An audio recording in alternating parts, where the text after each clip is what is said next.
পক্ষ থেকে যে প্রথম সঙ্গীত পাল আপনাদের রঙ্গমঞ্চে তুলে ধরতে চলেছি। অর্থাৎ সেই বারোখানির নাম রেখেছেন অসুর সম্রাট বায়াসুর।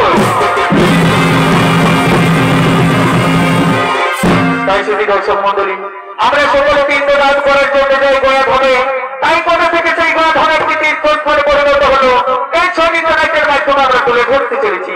কারণ সেই বারোখানির নাম রেখেছেন অসুর সম্রাট বায়াসুর। তাই ওদিকে বাল্যকালে অসুর সম্রাট বায়াসুর ও তার সঙ্গী সাথীগণ তাই তারা সকলে মিলে সম্রাট কার্যকরী রাজসভায় শিক্ষণ অধিকার আছে করিতেছে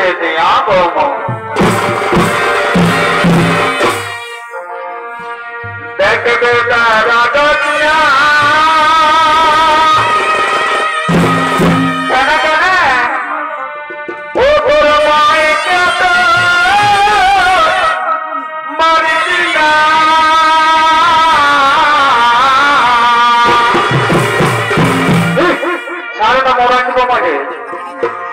দেখে বেটা রাজা ও তোর মাইকে তো মারি দিলা এই তোর কারে হলে কি হয় না, এই তোর কারে হলে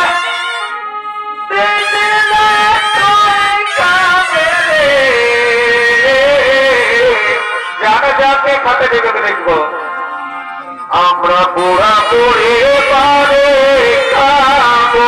মাকে লাজলজ্জা আছে বলিও আমার সোনার মানে কি থাকে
আদি তারা সকলে মিলে শুক্রাচার্য মুনি রাজধানে গিয়ে উপবিষ্ট হলেন।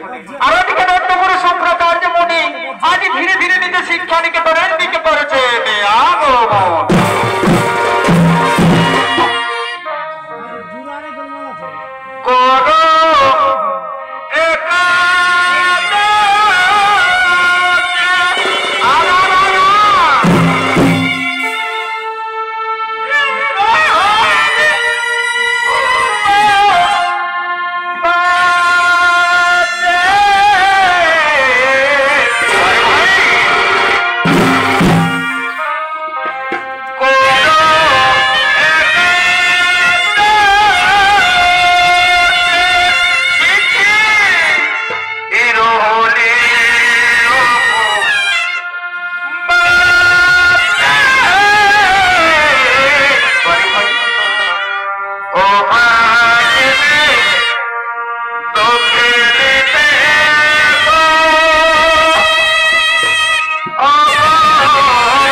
এখানে আগমন করেছে।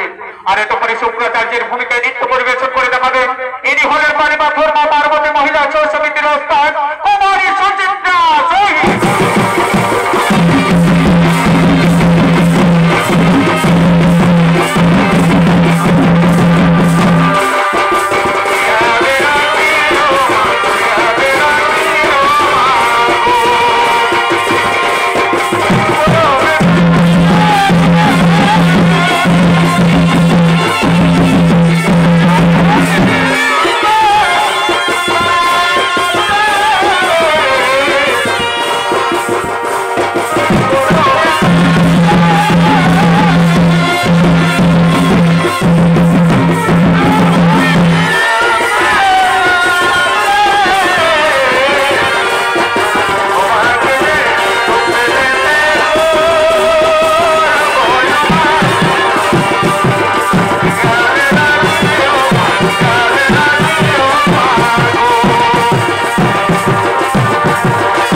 Thank you.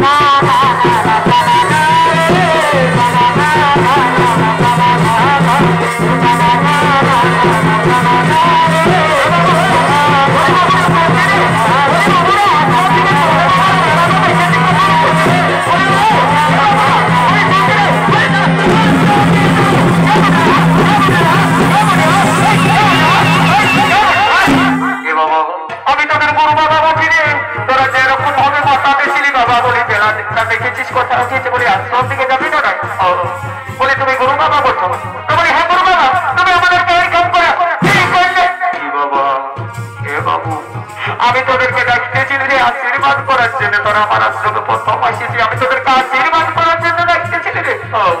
তোমার এরকম করে কেউ আশীর্বাদ করে ভাবো আমাকে শিখাচ্ছ? ওরে বাবা, তোরা বুঝবিস নাই, তোরা আমার আশ্রমে আজকে প্রথম আসিছি, আমি তোদেরকে আশীর্বাদ করার জন্যই ডাকতেছিলি। তোমার এরকম করে আশীর্বাদ করে আমাদেরকে পুরো আশীর্বাদ করা না, যেমন আমাদের লোকের লেখাপড়া হয়ে যাও। এ বাবা, এই সারা মানিকেশ্বরের মতন রাখেন দিল যে বাবা, সবাই আগে গেলে মানে নমক করে আশীর্বাদ নিয়ে যাবে। এই সারার আমাদেরকে পেছন্দ করে নেওয়ার আশীর্বাদ নেবে। দাঁড়া বাবা, আমি তোদেরকে ফলে এমন আশীর্বাদ করবো জীবনে যেমন তোদের অশান্তি হলে ওই সারা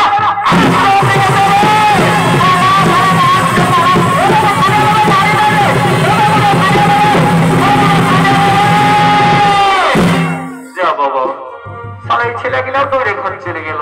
নাই বাবা, আজকালের ছেলেদেরকে বেশি ধমকাতে হবে কি নাই? তাহলে দেখছো না বাবা, কে কে ঘর চলে যাচ্ছে, সারা আমাকেও বসে বসে নাইলে মাছি মরাতে হবে।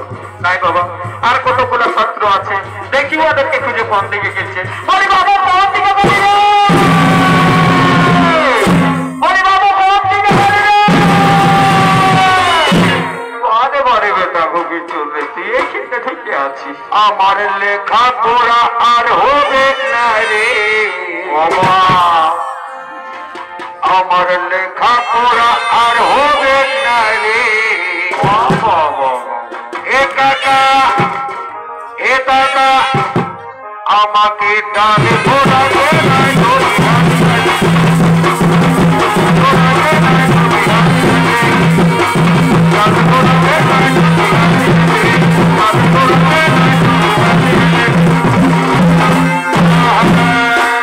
বারে বারে ভদ্র ছাত্র রে আমার আশ্রমে এসেছে আর বলছে আমার লেখাপড়া আর হবে না রে, আমাকে দান ধরেন যে বারে বারে বারে করে বিহার ফুলটা কি ছেড়ে পড়ে যাচ্ছে নাকি? এই ধরে শোন, আমার আশ্রমে এসেছে মানে আমি তোদের গুরুদেব। ও আপনি তাহলে গুরুদেব? প্রণাম প্রণাম চরণে গুরুদেব, তবে চরণে যেন আমার শতকোটি প্রণাম গ্রহণ করুন। কে বাবা তুমি, কে বাবা তুমি? আর কি বাহাত আছে এই শুক্রাচার্য মনির আশ্রমে? গুরুদেব, গুরুদেব আমার নাম হলো বয়সু, আর আমি শিক্ষা লক্ষিবার আছে, আমি তবে শিক্ষা নিকেতনে এসেছি গুরুদেব। আপনি আমায় শিষ্যত্ব রূপে গ্রহণ করুন গুরুদেব, আপনি আমাকে শিষ্যত্ব রূপে গ্রহণ করুন। হ্যাঁ বাবা, হ্যাঁ বাবা, অসংখ্য সন্তানদের শিক্ষা দেওয়াই তো এই শুক্রাচার্য মনির একমাত্র কর্ম বাবা। কিন্তু আমার যে একটা শর্ত রয়েছে, আমি কারো বংশ পরিচয় না জেনে শিক্ষা প্রদান করি না। আচ্ছা বাবা বলো তো, তোমার পিতা মাতার নাম কি আর তোমার কোন বংশে হয়েছে জন্ম? গুরুদেব আমি তো আমার পিতার নাম জানি না গুরুদেব, আমি তো আমার বংশ পরিচয় জানি না, কিন্তু আমি আমার মাতার নাম জানি। আমার নাম হলো বয়সু, আর মাতা হলো প্রভাবতী দেবী, কিন্তু আমি আমার পিতার নাম নাহি জানি। কি বললি ওরে মূর্খ, তুই তোর পিতার নাম জানিস না, বংশ পরিচয় জানিস না, আর এসেছে এই শুক্রাচার্য মনির আশ্রমে শিক্ষা দিতে? তোরে আমি শিক্ষা প্রদান করবো না মূর্খ, তুই দূর হয়ে যা আমার সম্মুখ থেকে।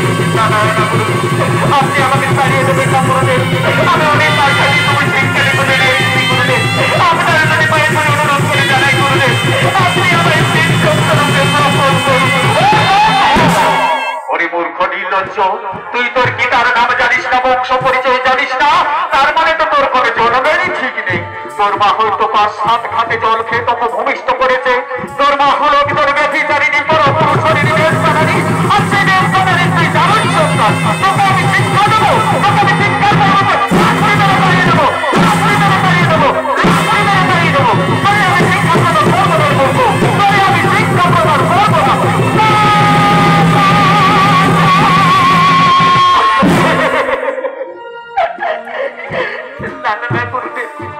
আপনি ও কথা বলবেন না গুরুদেব, আমি অনেক আশা নিয়ে তবে শিক্ষা নিকেতনে এসেছি গুরুদেব। আপনার যদি পায়ে ধরে অনুরোধ করে জানাই গুরুদেব, আপনি আমায় শিষ্যত্ব রূপে গ্রহণ করুন। ওরে মূর্খ নির্লজ্জ, আমি তো তোকে আগেই বলেছি, তুই তোর পিতার নাম জানিস না, বংশ পরিচয় জানিস না, তার মানে তোর কোনো জন্মের ঠিক নেই। তোর মা হয়তো ৫-৭ ঘাটে জল খেয়ে তোকে ভূমিষ্ঠ করেছে, তোর মা হলো একজন ব্যভিচারিণী, পরপুরুষরিণী বেশকারী, আর সেই বেশকারী তুই জানোর সন্তান। তোকে আমি শিক্ষা দেবো, তোকে আমি শিক্ষা দেবো, লাঠি মেরে তাড়িয়ে দেবো, লাঠি মেরে তাড়িয়ে দেবো, লাঠি মেরে তাড়িয়ে দেবো, তাই আমি শিক্ষা প্রদান করবো না করবো। আমি চললাম আমার আশ্রমে।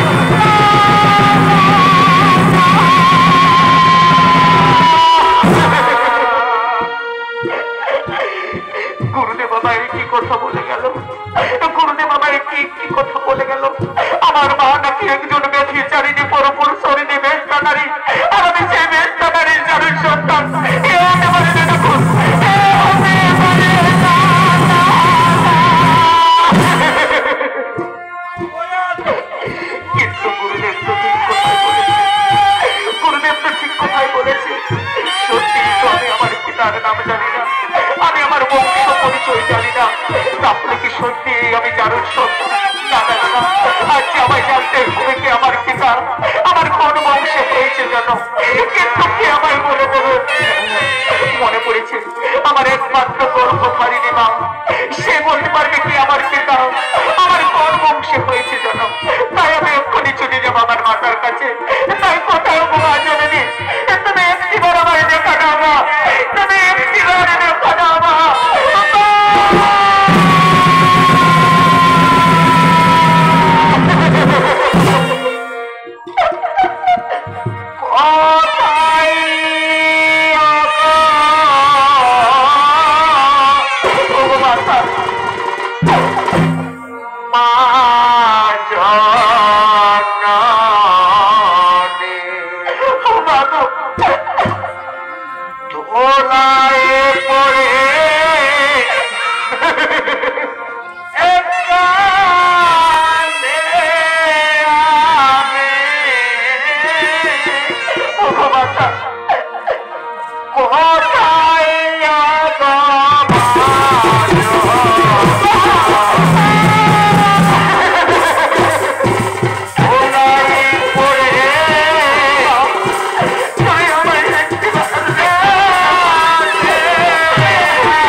আমি গিয়েছিলাম মাতঙ্গগুরু শুক্রাচার্য মুনির আশ্রমে শিক্ষা, কিন্তু গুরুদেব আমায় শিক্ষা প্রদান করিনি মা, গুরুদেব আমাকে তাড়িয়ে দিয়েছে মা।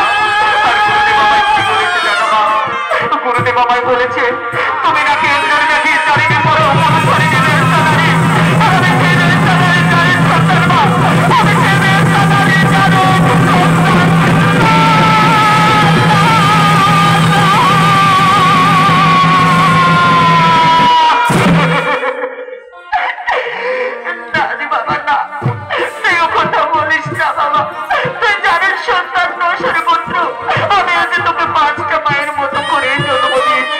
তাহলে বলো মা, কে আমার পিতা, আমার কোন বংশ হয়েছে জনম? পুত্র তুই কি শুনবি বাবা তোর জন্মের কাহিনী? তোর যে একজন বীর পুরুষ পিতা ছিল বাবা, তোর পিতার নাম হলো ত্রিপুরাসুর, আর তোর দন্ডু বংশে হয়েছে জনম। তোর পিতা একদিন দেবতাদের সাথে যুদ্ধ করতে গিয়ে দেবাদিদেব ভোলা মহেশ্বর স্মরণ করে তোর পিতাকে হত্যা করেছে বাবা।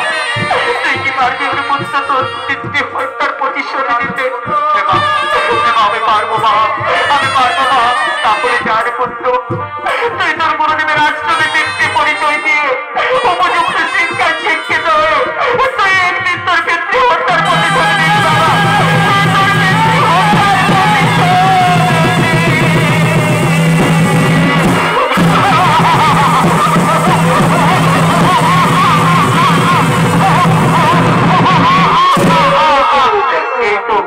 এই তো আমি আমার পিতার নাম জানতে পেরেছি, আমি আমার বংশ পরিচয় জানতে পেরেছি। হ্যাঁ হ্যাঁ, আমি এক্ষুনি ছুটে যাবো আমার গুরুদেবের আশ্রমে, দেখি গুরুদেব আমায় শিক্ষা প্রদান করেন কিনা।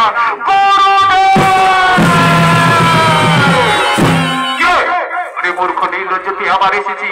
আমি তোকে আগে বলেছি তুই তোর পিতার নাম জানিস না, বংশ পরিচয় জানিস না, তার মানে আমি তোর শিক্ষা প্রদান করবো না।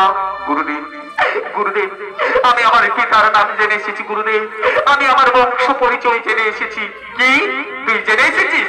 তাহলে বলার মূর্খ, তোর পিতার নাম কি, তোর কোন বংশ হয়েছে জন? গুরুদেব গুরুদেব শুনবেন আমার জন্মের কাহিনী গুরুদেব।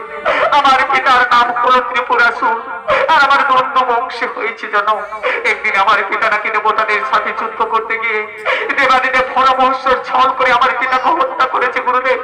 এবার আপনি বলুন গুরুদেব, আপনি আমার সেই শত্রুকে গ্রহণ করবেন কিনা? কি বললেন রে পুত্র? তোর পিতার নাম ছিল ত্রিপুরাসুর, তোর দন্ড বংশে হয়েছে যেন করে পুত্র গয়াসুর। তাহলে তো তুই উচ্চ কুলেই জন্মগ্রহণ করেছিস বাবা, তাহলে তো তুই উচ্চ বংশে জন্মগ্রহণ করেছিস। এসো বাবা, আজ থেকে আমি তোমাকে শিষ্যত্বরূপে গ্রহণ করে নিলাম। আজ থেকে তুমি হলে আমার শিষ্য, আর আমি হলাম তোমার গুরু। ওরে পুত্র গয়াসুর, তুমি এইখানে এসে বসো, আমি তোমাকে সমস্ত রকম অস্ত্র শিক্ষা বিদ্যা শিক্ষায় পারদর্শী করে তুলবো। তারপরে তুই তোর পিতৃ হত্যার প্রতিশোধ নিবি।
সমাপ্ত হয়েছে। আমি তোমার অস্ত্র শিক্ষা বিদ্যা শিক্ষায় মুক্ত হয়ে আমি তোমায় আশীর্বাদ করতে চাই বাবা। বলো বলছো তুমি আমার কাছ থেকে কি আশীর্বাদ চাও? গুরুদেব গুরুদেব, তবে চলে যেন আমার শতকোটি প্রণাম গুরুদেব, তবে চলে যেন আমার শতকোটি প্রণাম গুরুদেব। আমায় যদি আশীর্বাদ করবেন গুরুদেব, তাহলে আমায় এই আশীর্বাদ করুন, যেমন ভবদেবতারা ছল করে আমার পিতাকে হত্যা করেছে, আমি আমার পিতৃ হত্যার প্রতিশোধ নিতে চাই গুরুদেব।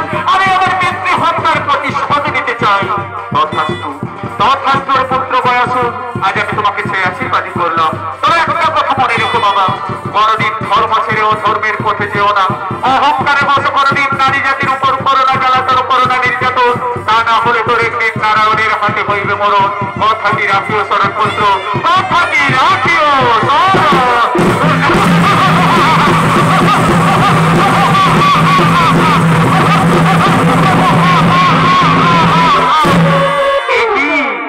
গুরুদেব। বাবা এই কি কথা বলে গেল? আমি নাকি ধর্ম ছেড়ে অধর্মের পথে গেলে নারী জাতির উপর করলে দানাদার করলে নির্যাতন আমার নারায়ণের হাতে হইব মরণ। কিন্তু না, এ আমি কিছুতেই হতে দেবো না।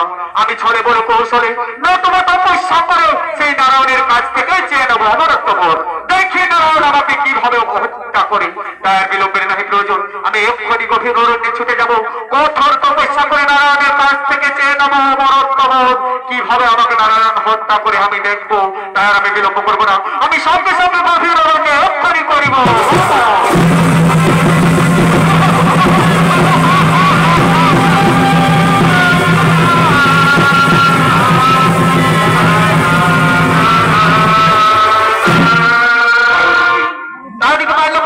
সম্রাট গয়াসুর শুক্রাচার্য মনের আশ্রম উপযুক্ত শিক্ষায় শিক্ষিত হয়ে দেখতে দেখতে অনেক বড় হয়ে গেল। এমন বড় হয়ে নারায়ণের তপস্যা করে অমরত্ব লাভ করে আজ পিতৃ হত্যার প্রতিশোধ নেওয়ার জন্য